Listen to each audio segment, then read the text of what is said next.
Welcome. Before we begin this incredible story, here's something just for you.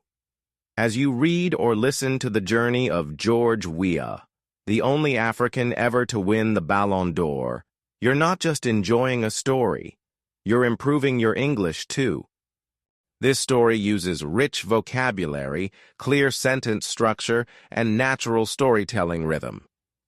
As you follow George Weah's path from a poor neighborhood in Liberia to the top of world football, you'll learn new words through real examples, practice understanding sentence flow and grammar, improve your reading or listening skills, and stay motivated with a story of true inspiration. Let this not just be a football story, but a powerful English learning experience. Now, let's begin. Part 1. Humble Beginnings in Liberia. George Weah. Mana Opong Usman Weah was born on October 1, 1966, in the Clara town slum of Monrovia, the capital of Liberia. Life wasn't easy. He grew up in a wooden shack without electricity or running water. His father was a mechanic. His mother sold food in the market. Every day was a struggle to survive. Football was George's escape. On the dusty streets of Clara town, George played barefoot with a homemade ball made of plastic bags and string.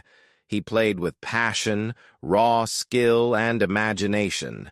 There were no fancy boots, no training, just heart. By his teenage years, George's talent was undeniable.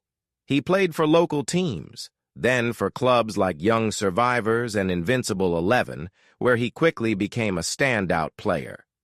But it was his move to Cameroon's Tonnerre Yaoundé in 1987 that changed everything. His performances there caught the attention of one of the most legendary coaches of all time, Arsène Wenger. Wenger, then manager of AS Monaco, saw something special in Weah. He took a chance and brought him to Europe. It was the start of something historic. Part 2. Paris Saint-Germain and Global Stardom. When George Weah arrived in Europe, many doubted whether a young man from Liberia, with no formal academy training, could succeed. But by the time he left Monaco, those doubts had vanished. In 1992, he signed with Paris Saint-Germain, PSG. This was his gateway to global stardom. PSG was rising fast, and Weah brought them firepower. His speed, strength, and unpredictable style made defenders fear him. He didn't just score goals, he destroyed defenses. During the 1994-1995 UEFA Champions League, Weah became the tournament's top scorer, netting 7 goals. He led PSG to the semi-finals, scoring spectacular goals and cementing his status as a world-class striker. In the 1993-94 season, PSG won the Ligue 1 title, with Weah playing a key role. He also helped them win the Coupe de France and Coupe de la Ligue, completing a domestic treble. But beyond the trophies, Weah became a symbol of hope. African fans saw in him a hero. A black man from a poor nation rising above the odds. And even as the spotlight grew brighter, Weah stayed humble. He sent money home. He supported youth in Liberia. He never forgot where he came from. Then in 1995 came the biggest move of his career. Part 3. AC Milan, Ballon d'Or glory, and a goal for the ages. When George Weah signed with AC Milan in 1995, he entered football royalty. Milan was known for defense, discipline, and legends, and Weah fit right in. He adapted quickly to Italy's tactical game, and then, on September 8, 1996, he scored one of the greatest goals in football history. Against Verona, Weah picked up the ball near his own penalty box. Then he ran, passed one, passed two. He powered through midfield, then into the box. One last move, and goal. It was a coast-to-coast solo run, and the crowd at San Siro went wild. That season, he helped Milan win the Serie A title and repeated the feat again in 1999. But even before that, in 1995, Weah made history. He won the Ballon d'Or, becoming the first and only African to ever receive the award. He was also named FIFA World Player of the Year and African Player of the Year. But Weah was more than titles. He was class. On and off the pitch. He stayed grounded. He played with passion. He remained committed to giving back. Part 4. The Premier League, Final Years, and an Eternal Legacy. At the turn of the century, George Weah moved to Chelsea FC in England. Though 33, he made an immediate impact, scoring the winner against Tottenham and helping Chelsea win the FA Cup in 2000. After brief spells at Manchester City, Olympique de Marseille, and Al Jazeera in the UAE, Weah retired in 2003. He had played across France, Italy, England, and Asia, scoring over 200 career goals and becoming an icon wherever he went. But his journey was far from over. Liberia had suffered war, poverty, and pain, and Weah wanted to help. In 2005, he ran for president. He lost. But instead of quitting, he studied. He earned degrees. He prepared. And in 2017, he ran again and won. George Weah became the 25th president of Liberia, the first professional footballer ever to lead a nation. His focus: education, youth, development, and peace. His story: unforgettable. Part 5. The Lone Star, National Duty, and the Burden of Greatness. Though George Weah dazzled in the biggest stadiums of Europe, from the Parc des Princes to the San Siro, his heart always belonged to Liberia. He never saw himself as just a footballer. He was a Liberian first. From the moment he received his first call-up to the Liberian national team, also known as the Lone Stars, George Weah knew he had a responsibility far bigger than football. He wasn't just representing a country, he was carrying the dreams of an entire people. Liberia had no major football infrastructure. The national team lacked funding, equipment, even proper kits at times. Many of his teammates played domestically or in smaller African leagues without the training or resources that European-based players enjoyed. But still, Weah showed up every time. And he didn't just show up, he gave everything. Throughout the 1990s, while playing for some of the best clubs in Europe, Weah would often pay for his teammates' flights, buy uniforms and boots, and even cover the team's hotel and food expenses. At times, he acted as player, coach, captain, and financier. No other Ballon d'Or winner had ever done this. He used his own money to sponsor the Liberian team in international competitions, including the African Cup of Nations and World Cup qualifiers. He didn't do it for praise. He did it because he believed in his country, even when the country was in chaos. Liberia was going through a brutal civil war that began in 1989. The conflict tore the nation apart. Villages burned, families fled. And yet, in the middle of this darkness, George Weah brought light through football. In 1996, Liberia qualified for the Africa Cup of Nations, AFCON, in South Africa. It was a major achievement for a small, struggling nation.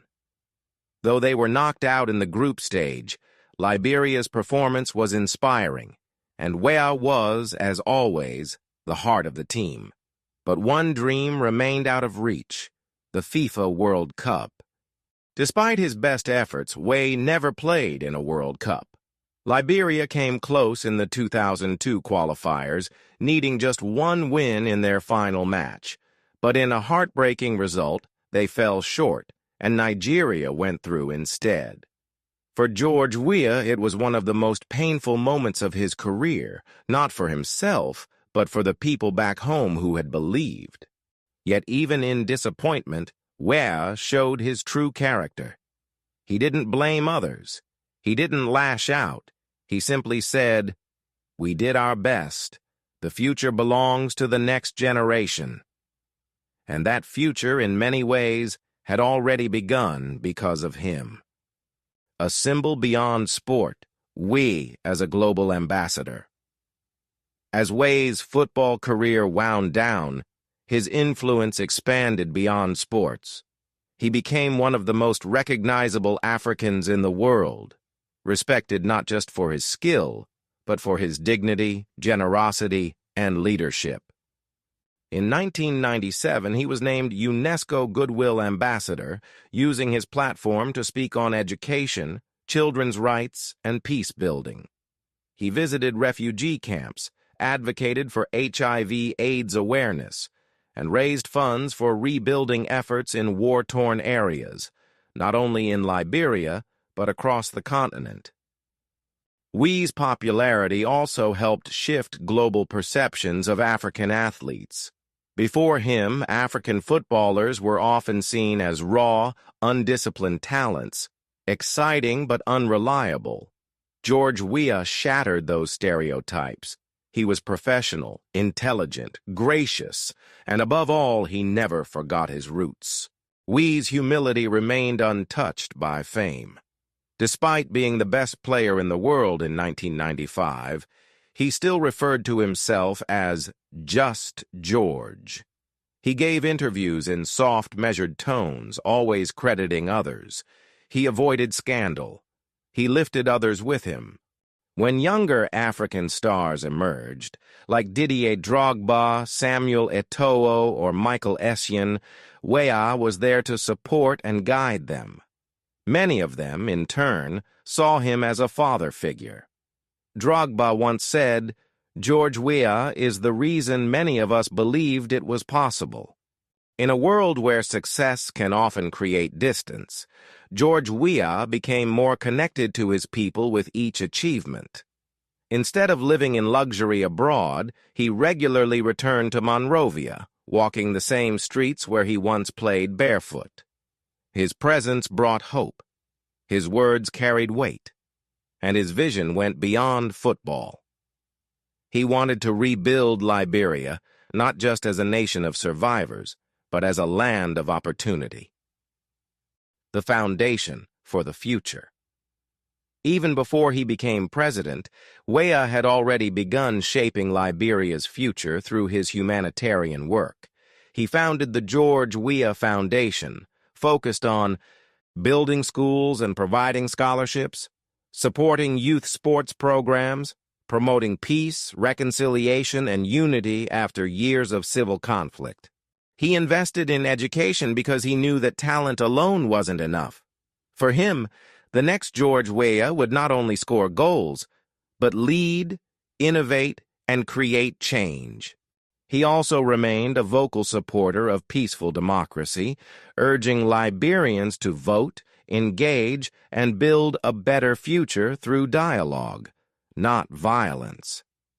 By the time he officially entered politics, George Weah was already seen by many Liberians not just as a sports icon, but as a symbol of national hope. The journey continues.